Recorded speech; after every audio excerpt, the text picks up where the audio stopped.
Okay, so the next one is go to market. And that's two things.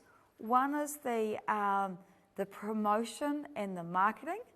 The other is how you actually get the service from you to the person in Japan's computer, or actually physically move the cupcakes from your bakery to their door.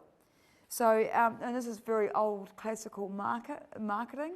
AIDA, attention, interest, desire, action. So how are you going to achieve those things with your target market? Okay, so marketing, there's so many different ways that you can promote your product, but think again, what's the environment, what's the target market, what's your value proposition, therefore what kind of marketing does that lend itself to? And think also as Roland, this is very interesting, he's got 3 different sets of target markets that he needs to promote to. And the messages for each of those is going to be quite different. Okay, so typical ones, marketing, word of mouth. Now, word of mouth is the most powerful marketing you can possibly ever have, but you've got to remember people are busy, everybody wants everybody to pass on information, so you've got to have something really spectacular if you want people to tell other people about it. Social media, if used well, can be great, but think again about your target market and whether that's going to work for them. And also think about your kind of product and is that going to be seen as a credible channel for them. Paid media, obviously, an excellent opportunity up here. Trade shows, publicity, websites. Then also think about your product and your channels. So, for example, are you going to have a sales force? Are you going to have commission-based sales agents? There are pros and cons with both of those. If you pay people, the great thing is that they have to do what you tell them to do. If you have commission people, they can be great, but it's kind of if they want to. You know, you cannot compel a commission sales agent to do what you want when you want, but it's a lot less risk for you. Websites, is that an appropriate sales mechanism for you? And can it be your only one, or do you need to supplement it with things?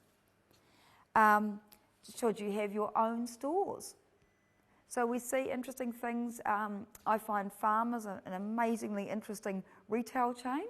If you look in there, you will find a number of brands that were once retail stores in New Zealand are now available just in Farmers. So obviously people have changed their business models and realised that having their own stores is not the best way for them to be competitive. Conversely, other people are opening their own stores. So you know what is the right thing? What is the right thing to do? And also, you know, even a small place like Wellington, the difference in rental that you pay in Lambton Quay versus the top end of Cuba Street is huge. And if you're going to have a retail store, it's hugely important to be in a place where you get the right foot traffic. So in retail, there are 2 basic business models. One business model is part of my marketing is that I pay for a very high traffic location. So then my marketing is done by people just walking past my store. So Whitcoulls is very much that kind of business model. Whereas another business model could be, I'm going to be in a cheaper location, but I'm going to advertise very hard, which is going to get people to actually make the effort to come to me. So different models. Also, if you've got a product that you want to distribute around the world, think about, do I need to go through some kind of distribution chain? If you're making wine, for example, you can't just sell it to Tesco's in the UK, or actually probably now you can, with some of the deals that are going on, but typically if you want to sell wine in the UK, you have to appoint a distributor, and then they may appoint sub-agents, and then those agents will sell it into the restaurants for you. So just think about what that process is for you of getting to market. If you've got a software product, is there, do you want to sell it all yourselves, or do you want to have resellers, agents? Do you want to license it? What's the best way of you getting to market? Okay, so the first part of it is the marketing part. You know, how are you going to reach your target market? How are they going to find out about you? Again, what's going to motivate them from your advertising to buy your product? And what channels do you need to go through? And then also be thinking, of course, as we all need to these days, is the integration across channels. So if you're selling something through a website, as well as distributing it through retail, how do you work those two things? How do you work the pricing? How do you work the value proposition? Okay, so what I'd like you to do now, actually no I wouldn't, I'm going to go on to the next slide. It's funny, isn't it? You practice these presentations all afternoon and then you still can't remember what's on the next slide. Sorry about that. So then another part of go-to-market that's very important that people don't often think about enough. So you've got the physical side of it that we've just talked about, which is, do I go through distributors, wholesalers, that kind of thing. But also think about your consumer relationships. What kind of relationships do your consumers or your customers expect to have with you for the type of product that they are buying? So personal assistance, that means, you know, for example, you go into the car lot, someone comes up to you, may I help you with that car? Would you like to take it for a test drive, etc., etc., etc. Real estate works the same way. You appoint a real estate broker and they personally work with you. Dedicated personal assistance is more something that happens either in the B2B market. So if you buy our software, you will get a dedicated account manager. Or it might be, if you stay in our hotel, you will get your own dedicated personal valet that will look after everything. Self-service, a supermarket. You come in here, you help yourself. Automated services. Now remember, people often have a combination of these. Automated services, which is where, Telstra Clear, for example, you can go onto Telstra Clear, you can look up what your account details are, etc., etc. It's very much an automated service. Or, when you ring up sometimes, I don't do it anymore, but when they used to have telephone banking and you ring up the bank and they tell you what your balance is. Becoming more and more important are communities and user groups. So there's a user group that I'm involved in, not through my actual professional, but it's called, basically it's a SolidWorks user group, which is if you're an engineer or a designer, you use SolidWorks. So they all get together every couple of months and SolidWorks host them and they have a user group conversation where they all talk about, I'm doing this and I'm doing that and that's interesting and that kind of thing. So that's becoming really, really common. But just like, is it something that's right for your business? And part of the reason, of course, it's becoming common is that technology allows that nowadays. Also, what is also becoming more and more common is co-creation. So on Amazon, you can buy a book and then you can publish your book review, what you think about the book. YouTube is the ultimate in co-creation. Huge website, millions of hits, and all the content is provided by the users. It's actually a fantastic business model. So just think about those different kinds of consumer and customer relationship models and what's going to work best for you. Okay, so if you can just have a couple of minutes and just think about your go-to-market channels for your marketing and your product delivery and also what you think the right customer relationships are for you.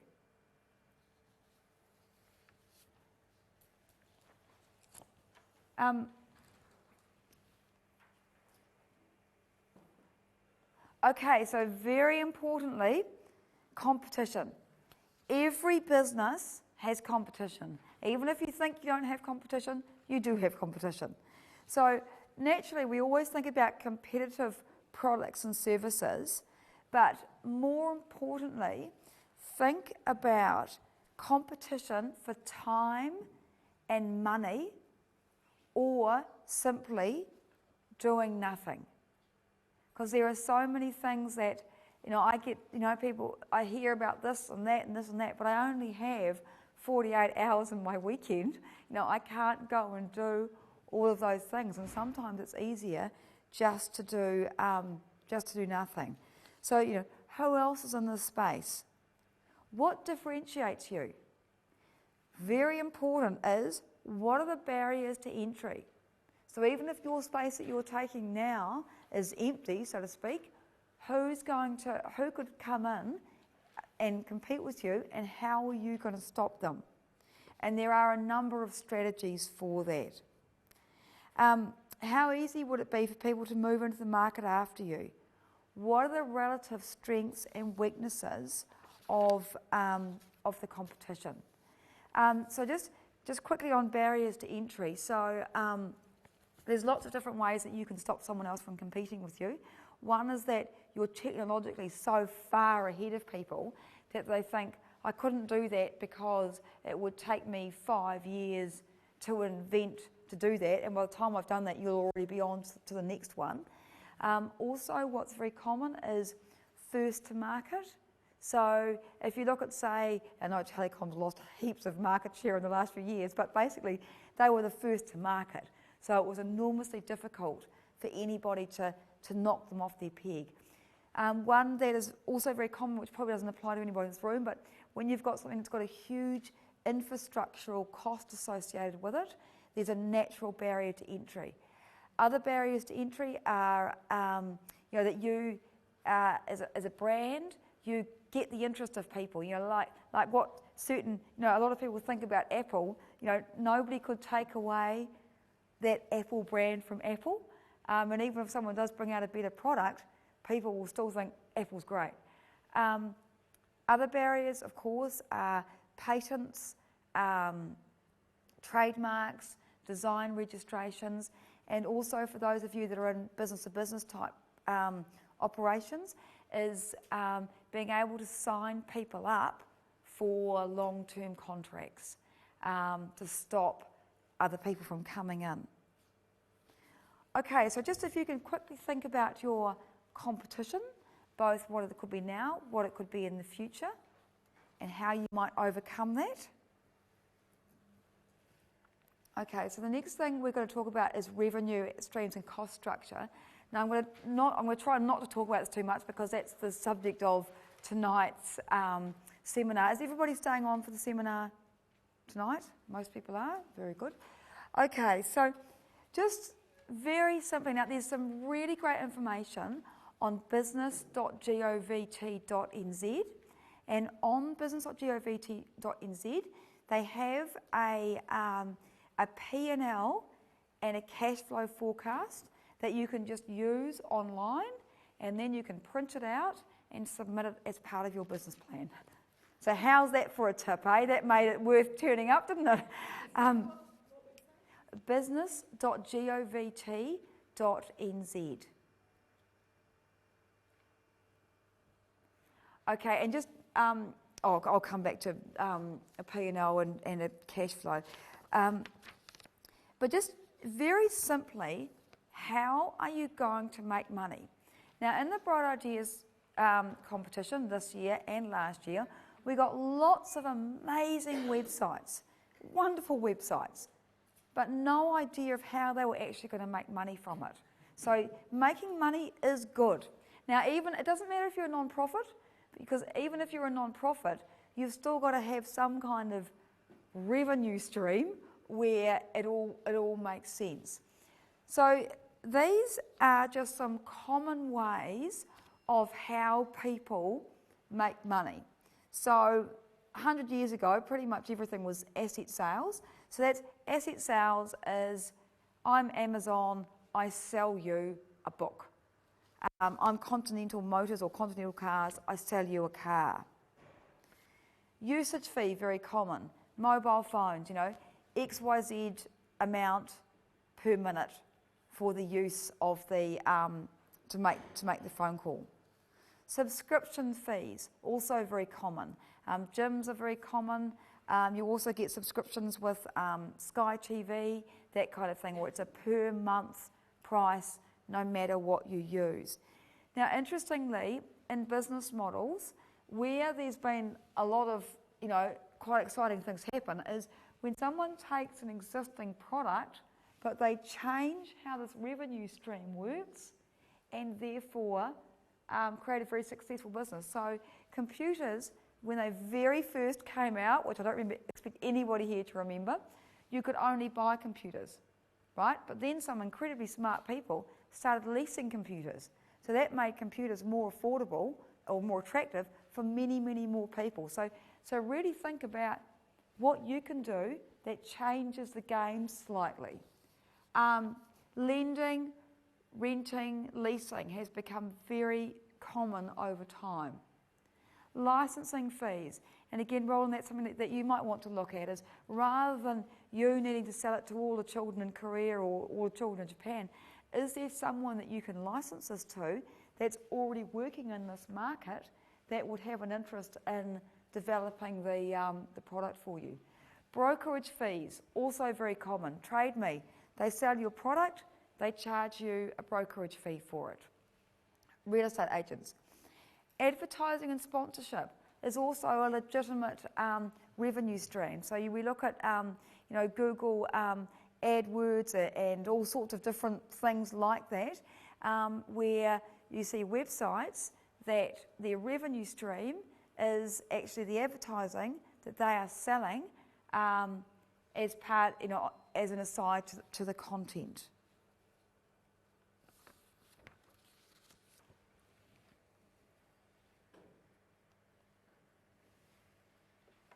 Okay, so one thing is thinking about, number one is, what am I actually selling? Number two is thinking about how you do your pricing. This will be interesting for you ladies up the back. There's lots of different ways of doing pricing that we're probably not, in everyday life, you're probably not that conscious of. But one kind of pricing is fixed pricing. Okay, so fixed pricing is basically the idea of a list price. I go into Whitcoulls and I buy a book, and the price is on the back of the book, and that's what I pay for it. So that is a very simple, it's a fixed price and it's a list price. Product feature dependent means if you buy the base model, it's this, and then you can buy this and this and this added onto it, and the price changes as a result of that. Customer segment dependent is also quite common. Has anybody here got a concession bus pass? Okay, so that you can see that there's pricing models that change on customer segments. Very common for young people to get a different price or older people. And often when they give you young people prices, we think it's because people are being very nice. And it actually sadly isn't. It's because they want to grow children into adult customers. Volume dependent. The more you buy, the better the price gets. Again, that's very common. So if Whitcoulls say, I'm going to buy a container load of this book, what's the price going to be? It will change. Okay, so those are the options for fixed pricing. Dynamic pricing is about pricing changing depending on the circumstances. Now, yield management and dynamic pricing to us, although they are different things, they kind of appear the same to us. So dynamic pricing and yield management are around things like if today the price to fly from Wellington to Auckland is this, next week it's that. So dynamic pricing and yield management are pricing to get the best possible yield, or pricing to make the most of that opportunity right at this second. Now it is a very interesting field in New Zealand. We don't have dynamic pricing for events, but we do have dynamic pricing for tourism, for rental cars, that kind of thing. In the US, they have introduced dynamic pricing around basketball matches, baseball matches, that kind of thing, and the yield has gone up often by 10 or 15%. So it's interesting, different again. Same, the value proposition hasn't changed of the the baseball medal, whatever it is, but a part of the business model has changed, which has improved the business model. Yeah, negotiation or bargaining, that's happening a lot in the wine industry at the moment. So I come to you and I say, would you like to list my wine on your wine list, and the trade price is $10 plus GST, and the restaurateur goes, what say I give you 7? And you go, okay, just don't tell anyone. So that's very common, and it's very common also in business-to-business pricing. Yield management we've talked about. Real-time market, so you'll hear that on the radio quite a lot about wholesale electricity prices and retail electricity prices, and why don't us consumers benefit from it? So there's a number of real-time pricing mechanisms. Stock exchange obviously is a real-time pricing mechanism. Auctions, Trade Me has meant that we all understand what that is. But just think about, what is right for your target market, and is there a different way that you can do something to redefine the business model for the product or service that you are looking to do.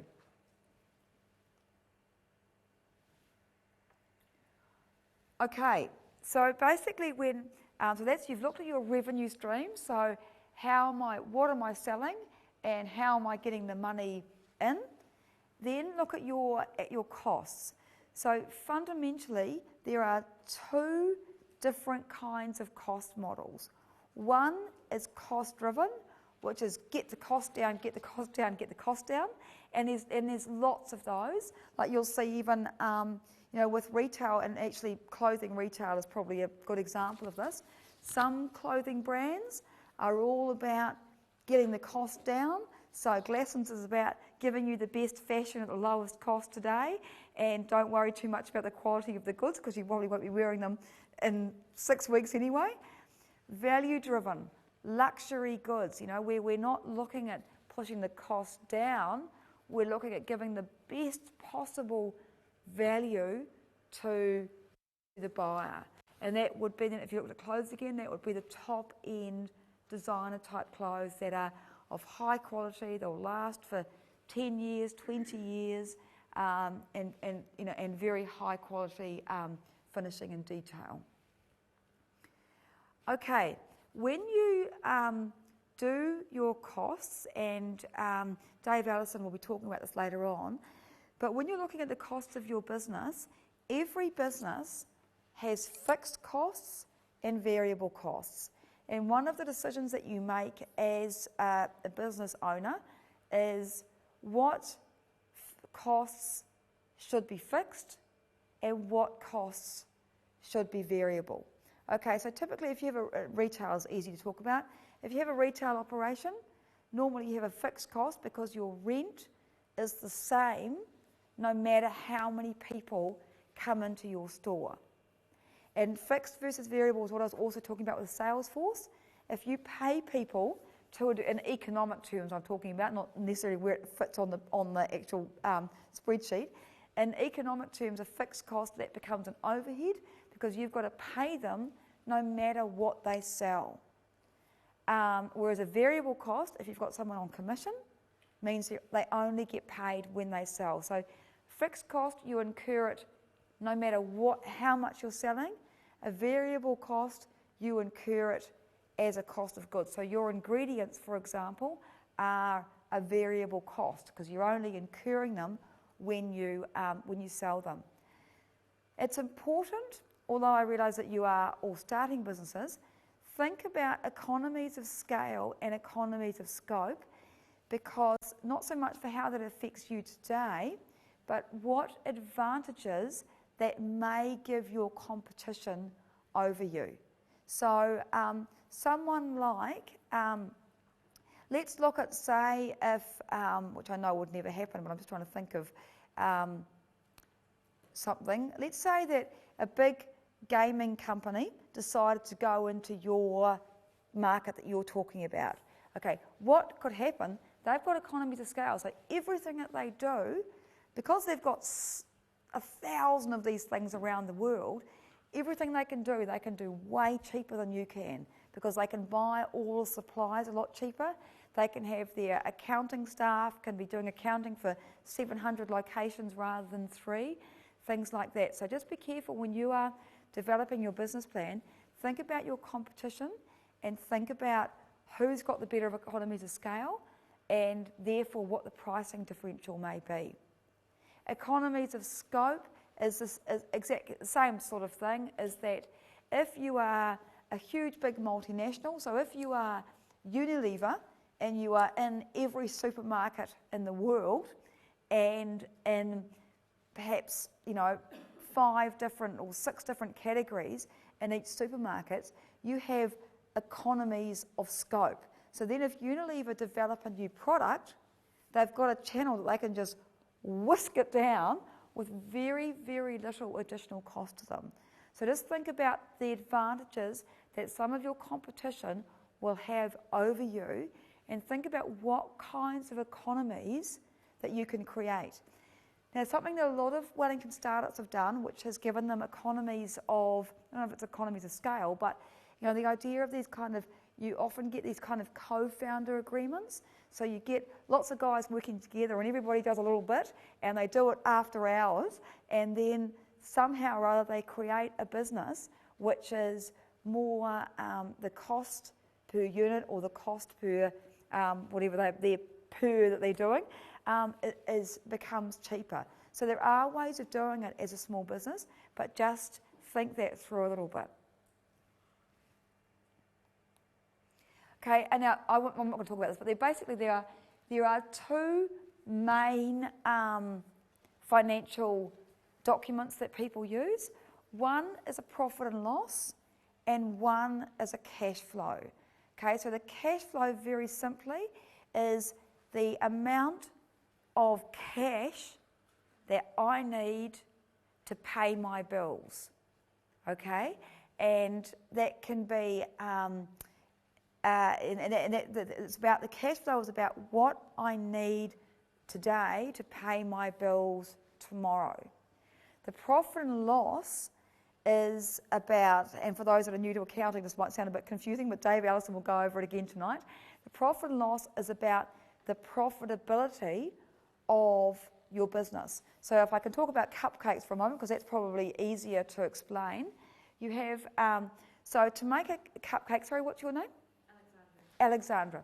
Okay, so Alexandra has got overheads, so she's got rent, she's got staff, so then she divides that rent, so she says, I'm going to make 3,000 cupcakes in this premises, so she divides her rent by 3,000, she divides her baker's salary by 3,000, and then she says, okay, each cupcake takes me this much flour, this much butter, this much sugar, etc., etc. And then there's lots of other things, and then there's marketing costs divided by 3,000. So then she says, okay, each cupcake costs me 50 cents to make. Therefore, what do I need to sell it for? Okay, so that's a profit and loss is about how much profit you make from, and if she's selling her cupcakes for $1, then she's making a profit of 50 cents per cupcake. Okay, so that profit and loss is all about the profit or the loss that you are making on your sales.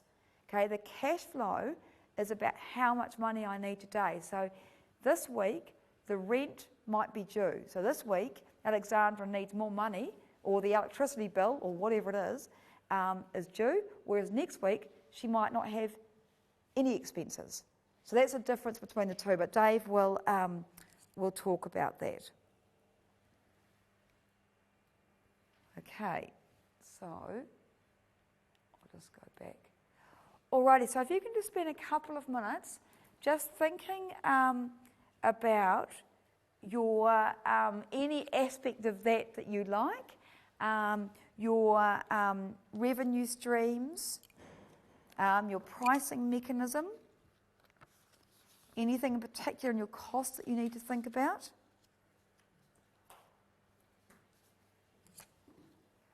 Okay, team and partnerships. Extremely important. Now look, when you put on your business plan, because we're going to talk about team and partnerships here, and I'm going to tell you it's extremely important. If you don't have the full team that you need, don't write in your business plan, yes, we're all good.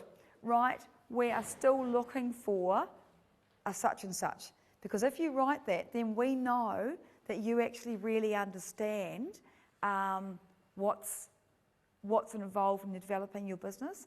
Because again, Kiwis are on one hand, we're great inventors, and we're also really great at going, I know it all, you can't teach me. And it's that real number 8 wire type thinking. And to be successful, it's particularly globally, you want to have a really good team around you. So just be thinking about, what are your own skills? Look at, if you have got a team, what is your team dynamic like? And you can online, there are various different personality profiles that you can get that can indicate, what your working styles are and things like that.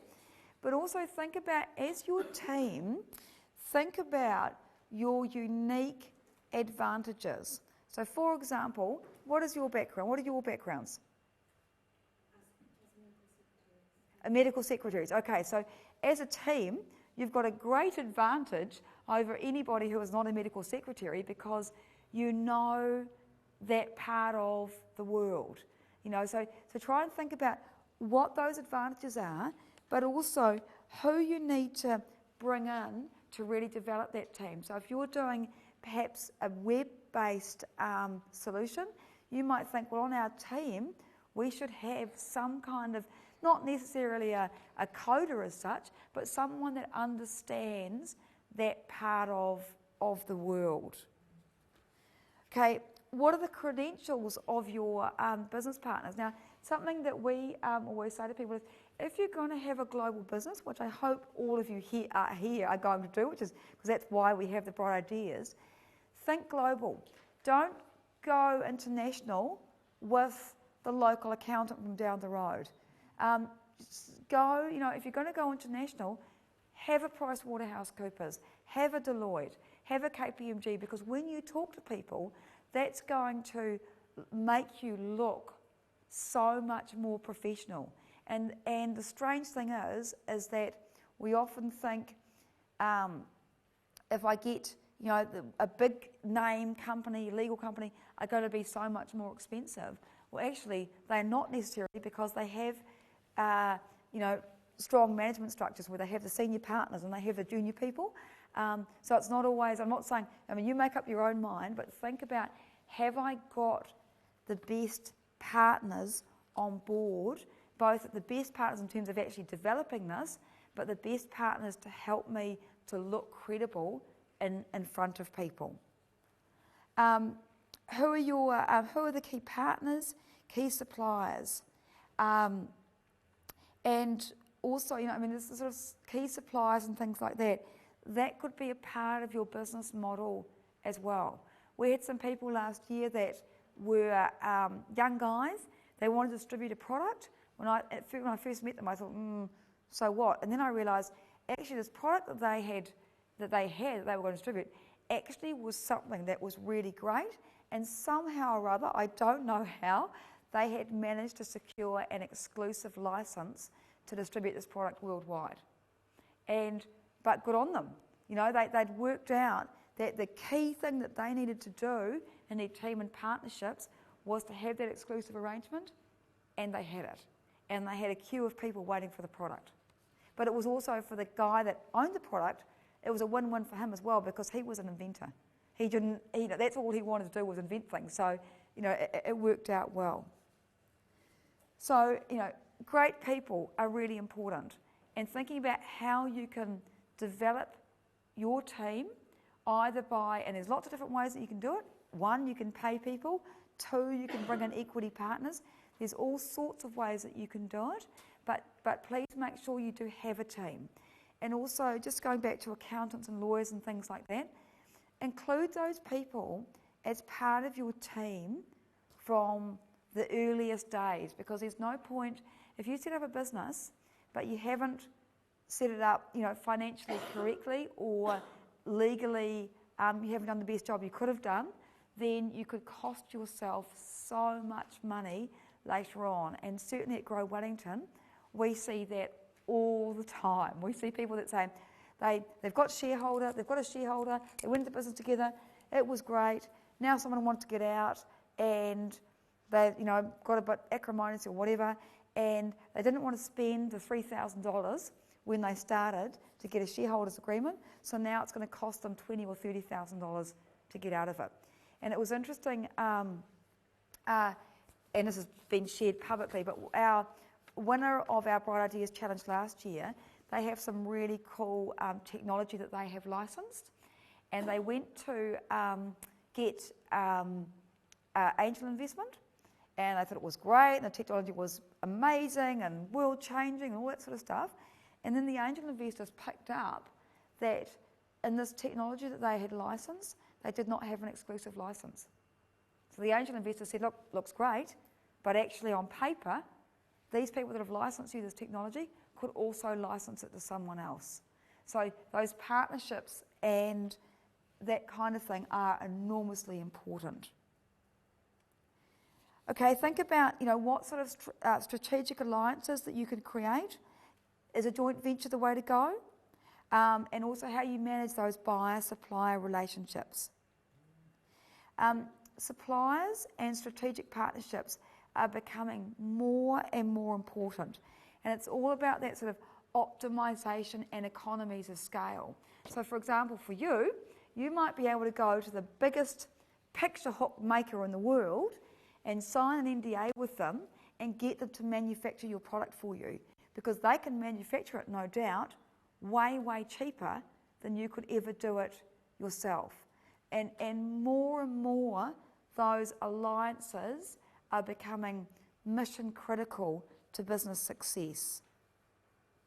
Okay.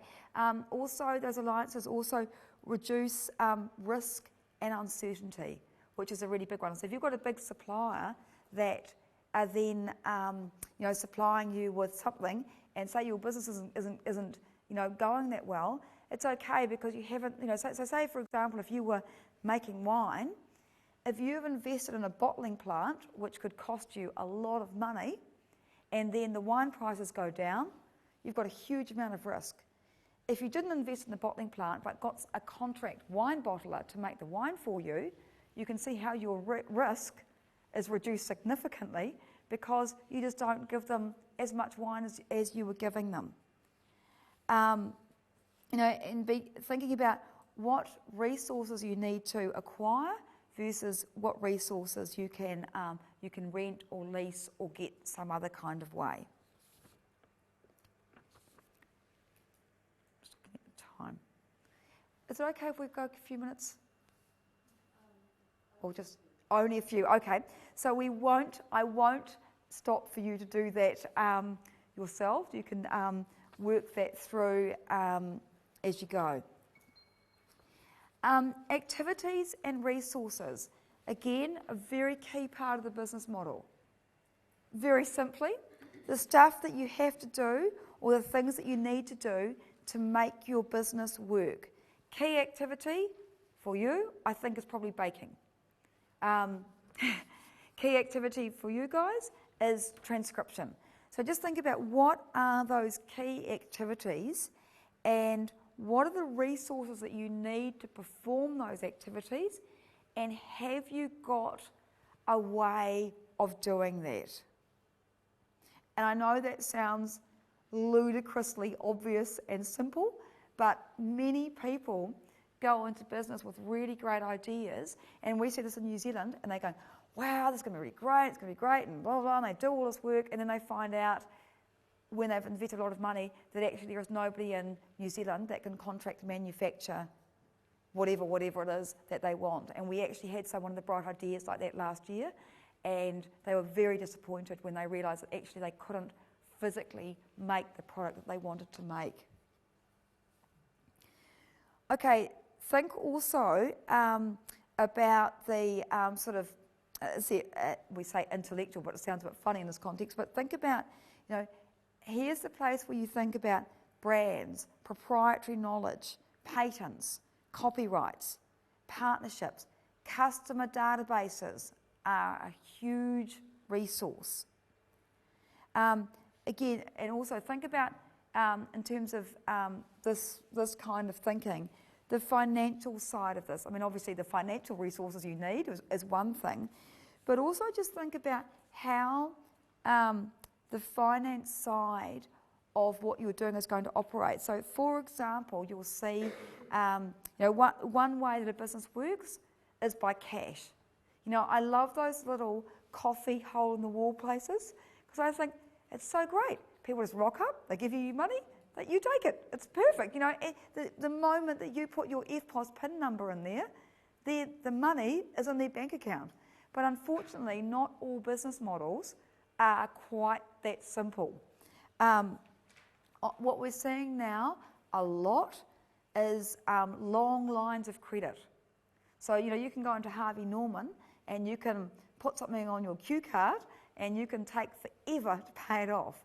But think about if you're in an industry where those lines of credits and guarantees and things like that are important, make sure that you factor that in to your thinking.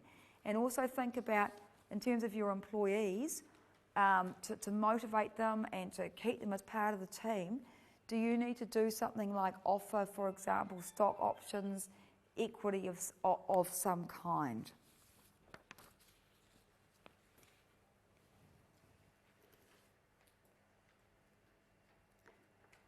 Okay, so we've talked today, we've talked right through the whole business model very briefly, but there are, and hopefully you've been to, there's been a seminar on each of these, and if you didn't manage to get to each one, and there's somewhere in the future of course, like tonight, we have filmed them and they are online.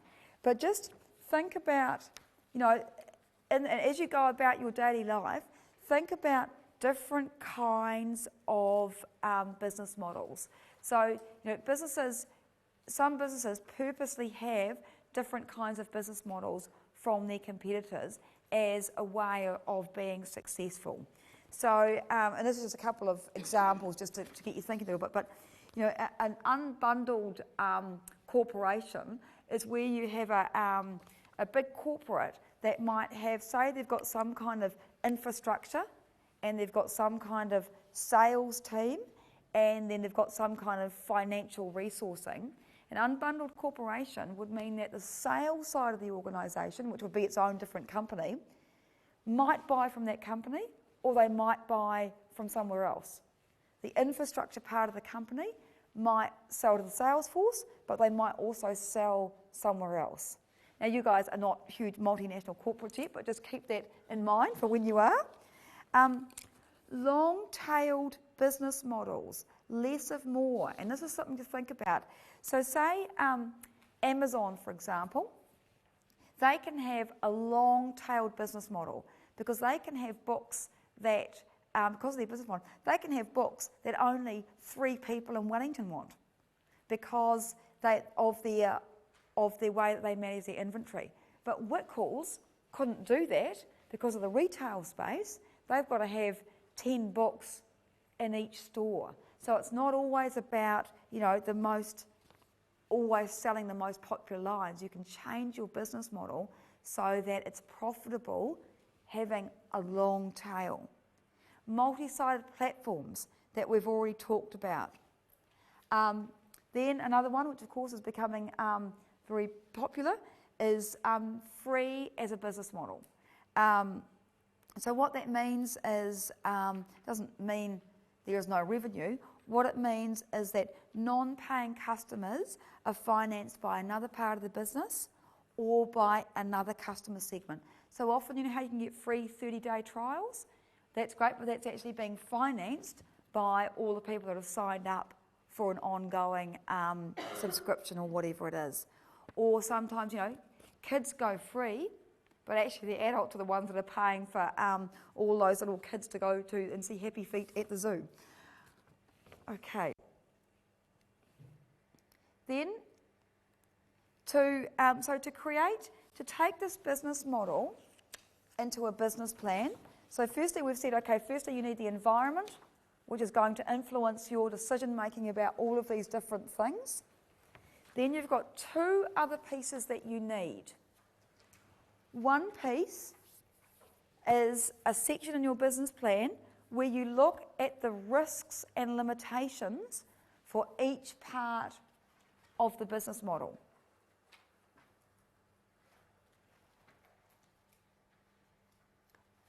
Okay, and another risk, which is important and is becoming increasingly so, is around business continuity.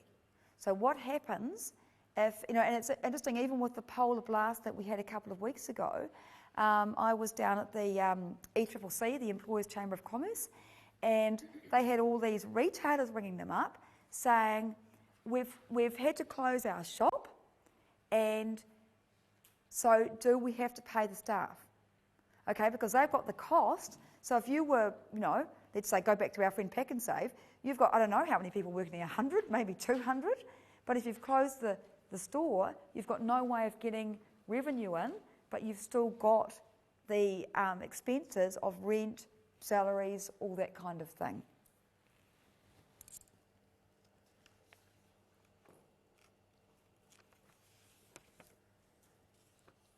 Okay, and then very lastly,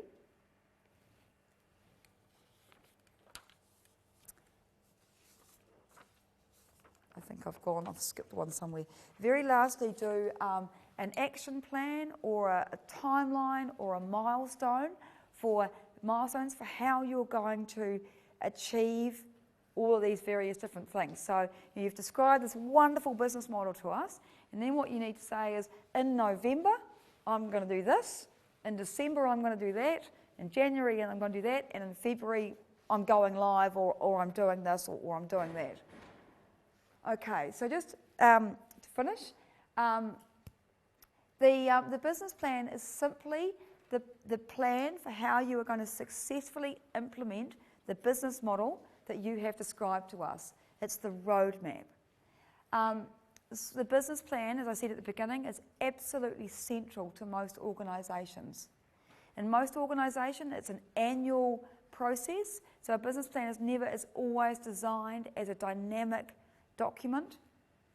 And it also, for those of you that have got staff or going to have staff, a business plan is also an invaluable communications tool. So where we work, there's I think 30 or 40 of us, but we all know what we're doing. We don't have to be told every day, because we've got this thing called a business plan that says this is what we're going to do, and approximately this is when we're going to do it, and how much time and money we're going to spend on it. It's also really important if, for those of you that are going to raise capital or anything that you're going to do, get more people into your team. If you've got a business plan, you can show them what it is that you are attempting to achieve. Oh, and there's the action plan. Sorry about that. So that's just the what, when, how, who, how much.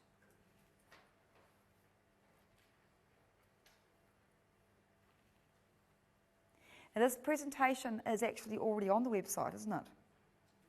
But we didn't tell you that until you've taken notes for 2 hours, because we're like that. Okay, and these websites, Bright Ideas, hopefully you've all been on there, you've seen the resources that are available on there. Business.govt is an absolute wealth of information.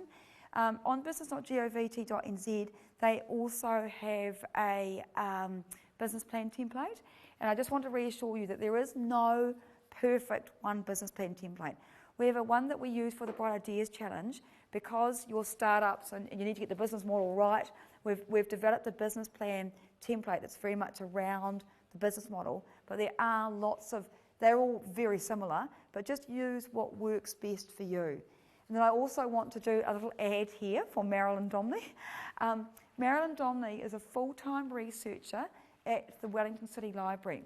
So if you want to know something like what this gentleman already knows about how many people have got smartphones, or if you want to know how many people listen to live music, you could go to Marilyn and she can do research for you anywhere in the world, and as long as it's published data, she can pretty much find it for you.